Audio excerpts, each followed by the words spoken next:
Well, let me tell you what we're going to do today. We have constructed a mini election, but Harry Hersey, as you have served as a technical advisor of how to do this, we're going to ask you to remain outside. After you, let me introduce you to my election staff.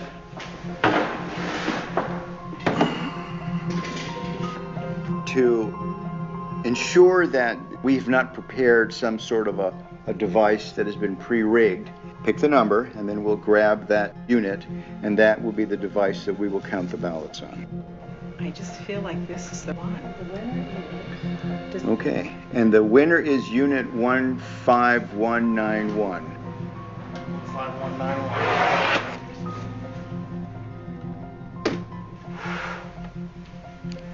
What we have here is a programmed optical scan ballot. There is only one question on this ballot. Can the votes on the Diebold system be hacked using the memory card? I have only touched the memory card, not the other parts of the Diebold election system, which is going to be used today. Only the memory card. And I can certainly speak for myself and Harry, and that we're going to vote yes. All right, then let's have the rest of us vote no. Two individuals, Hugh and Harry, will be voting yes. The rest of us will be voting no. And then we'll scrutinize the ballots afterwards to ensure that that is indeed the mark. I will say that I'm wrong and Diebold is right, and I'm going to say no, they cannot be hacked. It's impossible. So I vote no. I'm going to film myself voting. Excuse me. I'm going to mark this ballot no.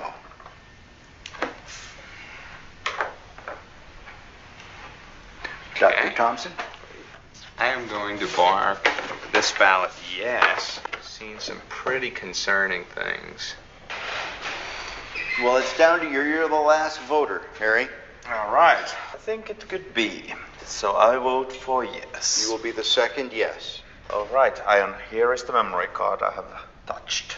Okay. Now, this is the only piece of Diebold equipment that you've used. That's correct. Well, thank you. Let me take your ballot in. This card will go into this slot. The next activity that the election worker does on the morning of the election is turn the machine on, making it live to receive votes.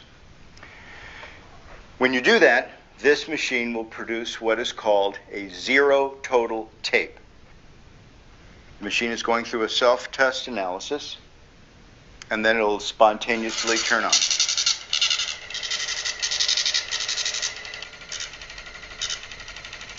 This is Harry's card that is telling us that there are 0 votes stored in the memory. Okay, let me get the ballots. Let's insert a yes ballot. We're going to put in another no. 7. And the last no ballot, 8. Placing the ender card in this device and telling it to turn off its counting function and do its reporting function will now cause the voting machine to print out a tape reading the number of votes that it had just read.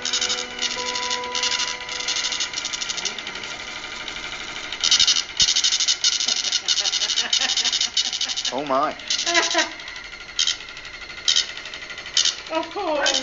Oh no! What is it? 7 yes, 1 no. Oh my gosh! Oh my gosh! Let me see. Here's the tape. 7 people said it could be hacked. And we put through 6 and 2. 6 no no's and 2 2 yes. yeses. Oh my gosh! Do you know what this means? How do we know that Harry didn't just change the report and the votes themselves on the memory card are still correct? If that was the case, when they go into GEMS, the results would be different, isn't that right? I mean, the only way to know that is to read them into GEMS and to check the vote totals. See what GEMS says. So should we do that? I think we should, because I want to confirm for my own analysis Is this just a superficial? Right, that's a good In other words, question. Did we just change the words on this paper? And we will upload this memory card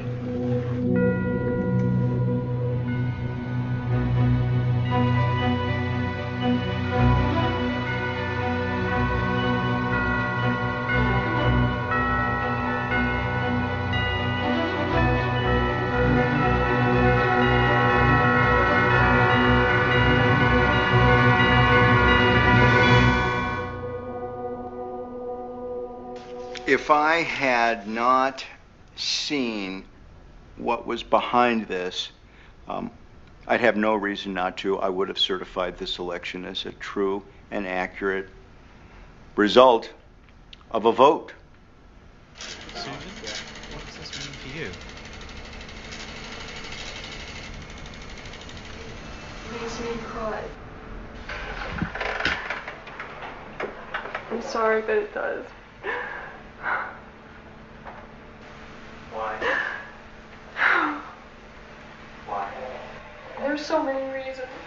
The reasons because there are people out there who are giving their lives to try to make our elections secure, and they're being called conspiracy theorists and technophobes, and these vendors are lying and saying that everything's all right, and it's not all right. And I'm crying because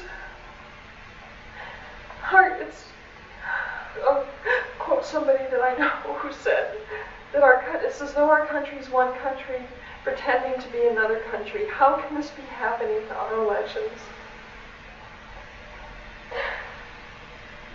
This really does affect me.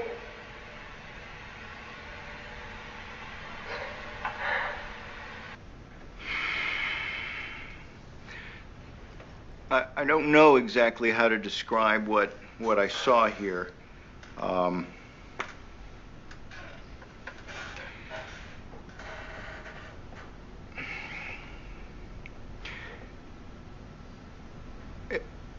I think we, as election officials, need to be a little bit more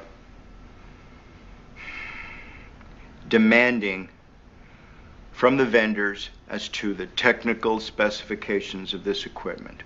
The vendors are driving the process of voting technology in the United States. I would much rather, at this point, I think, focus on allowing citizens to select technology that satisfies their needs.